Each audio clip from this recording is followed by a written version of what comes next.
Preach the gospel free of charge. Earn your own living, and do not be a burden to others. This is the pattern given to us. Luke 22:35 through 37. And he said to them, When I sent you without money bag, knapsack, and sandals, did you lack anything? So they said, Nothing. Then he said to them, But now he who has a money bag, let him take it, and likewise a knapsack. And he who has no sword, let him sell his garment and buy one. For I say to you that this which is written must still be accomplished in me. And he was numbered with the transgressors. For the things concerning me have an end. Now this verse is quite interesting. Jesus told the disciples now that he's leaving, his disciples need to fend for themselves. Speculation. The sword might be a symbol that they would be numbered with the transgressors, because violence is rejected, rebellion and war is rejected, vengeance belongs only to the Lord. No longer are the disciples going to the house of Israel, who are supposed to be hospitable to strangers, but they will be going to non-Jews, the heathens. Paul gives us a clear picture in Thessalonians.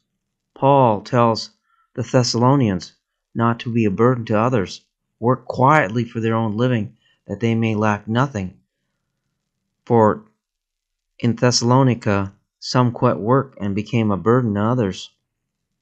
1 Thessalonians 2:9. For you remember, brethren, our labor and toil, for laboring night and day, that we might not be a burden to any of you. We preach to you the gospel of God.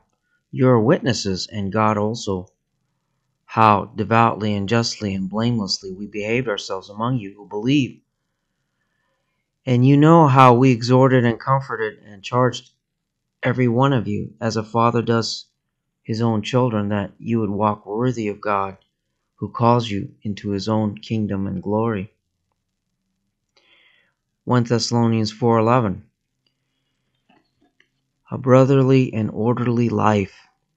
But concerning brotherly love, you have no need I should write to you, for you yourselves are taught by God to love one another.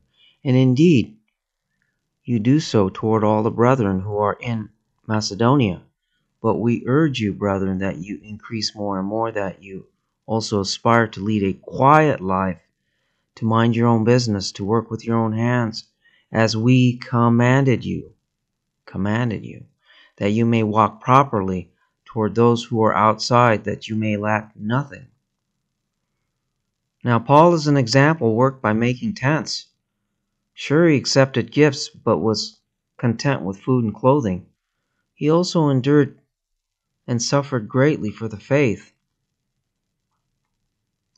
Now 1 Timothy 6:8 through 10 says, Now godliness with contentment is great gain, for we brought nothing into this world, and it is certain we can carry nothing out. And having food and clothing, with these we shall be content. But those who desire to be rich fall into temptation and a snare, and into many foolish and harmful lusts, which drown men in destruction and perdition.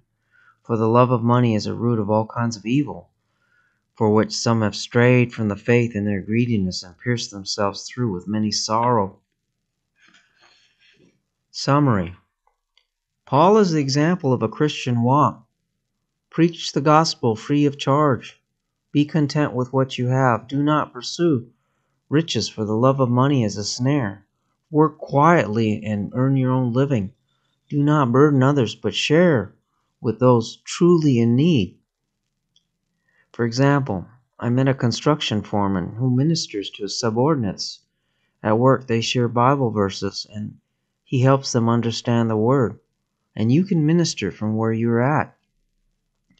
If you are called to witness, witness from where you are at. If you are called to preach, preach to those you are at. Do not be a burden to others, but share with others truly in need. And avoid the false brethren who do the opposite, preaching deception for gain.